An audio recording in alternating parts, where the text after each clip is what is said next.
আসসালামু আলাইকুম ওয়া রাহমাতুল্লাহি ওয়া বারাকাতুহু নাহমাদুহু ওয়া নুসাল্লি আলা রাসূলিহিল কারীম আম্মা বাদ। ইনশাআল্লাহুর রহমান অতি সংক্ষেপে একটি হাদিস বলবো। হাদিসটি বর্ণনা করেছেন ইবনে উমর রাদিয়াল্লাহু তাআলা আনহুমা। বুখারী মুসলিমের হাদিস। قال رسول الله صلى الله عليه وسلم أمرت أن يقاتل الناس হাত্তা আশহাদু আল্লা ইলাহা ইল্লাল্লাহ ওয়া আন্না মুহাম্মাদুর রাসূলুল্লাহ।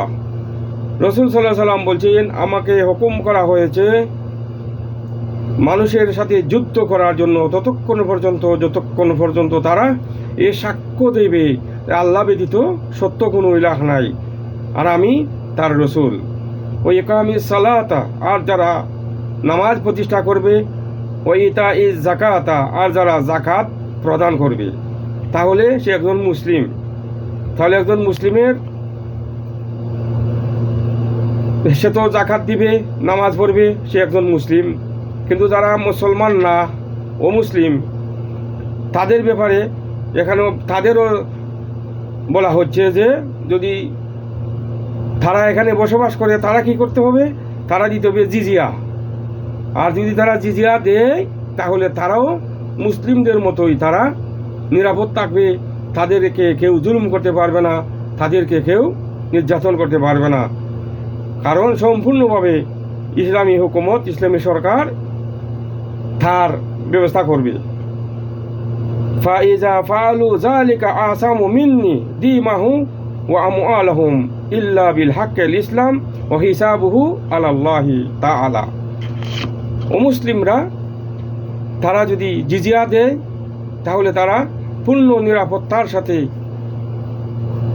এই মুসলিম দেশে বসবাস করবে। তাদের জান, তাদের মাল, তাদের সব কিছুর হেফাজত করবে এই ইসলামী সরকার। যে দেশেই ইসলামী সরকার আছে, তাহলে একজন মুসলিমের জন্য আমি মনে করি আরও বেশি ফায়দা, কারণ তার আর কোনো সমস্যাই নাই, তার আর কোনো অনিরাপত্তার কোনো সুযোগ নাই। সম্পূর্ণ নিরাপত্তা দিচ্ছে এই সরকার। আর যারা মুসলমান হয়ে যাচ্ছে, যারা কলিমা পড়েছে, শাহাদা দিচ্ছে, যাকাত দিবে, তারা তো আর আছেই। কিন্তু দেখেন ইসলাম কত সুন্দর।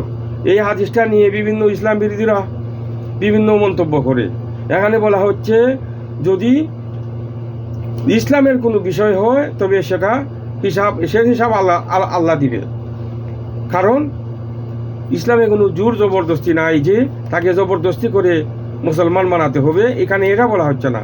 এখানে বলা হচ্ছে যে একজন মুসলিম যদি সে যাকাত দেওয়ার কারণে, নামাজ ফাঁসক্ত পড়ার কারণে, আল্লাহর কোরআন মানার কারণে, রসুলের সাল্লাল্লাহু আলাইহি সাল্লামের অনুসরণ করার কারণে সে পূর্ণ নিরাপত্তা পাবে, তেমনি একজন অমুসলিম সে কি দিবে? সে তো যাকাত দিবে না, সে নামাজও পড়বে না, যাকাতও দিবে না, তো সে কি করবে? সে কর দিবে, যেটাকে আমরা বলি কর আমাদের ভাষায়, আর ইসলামী ভাষায় তাকে বলে জিজিয়া। সেও এই জিজিয়া দিবে আর তার নিরাপত্তা নেবে। তাহলে এখানে কাফেররা বা বেঈমানেরা এই হাদিস নিয়ে তারা কোনো প্রশ্ন করার সুযোগ নেই, বরং একজন মুসলিমের যেরকম নিরাপত্তা, এরকমের একজন অমুসলিমেরও নিরাপত্তা হয়ে যাচ্ছে। তাই ইসলামই হচ্ছে একমাত্র জীবন ব্যবস্থা যেখানে সকলের নিরাপত্তা আছে।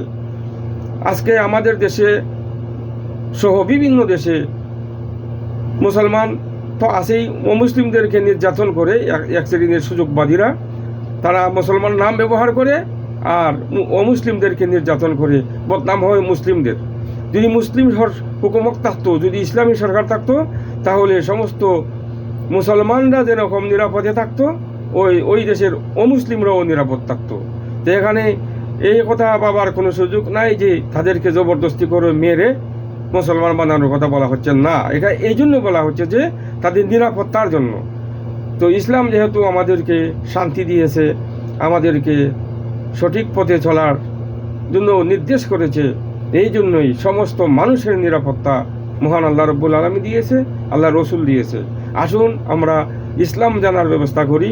এখানেই শান্তি, এখানেই নিরাপদ। আসসালামু আলাইকুম ওয়া রাহমাতুল্লাহ।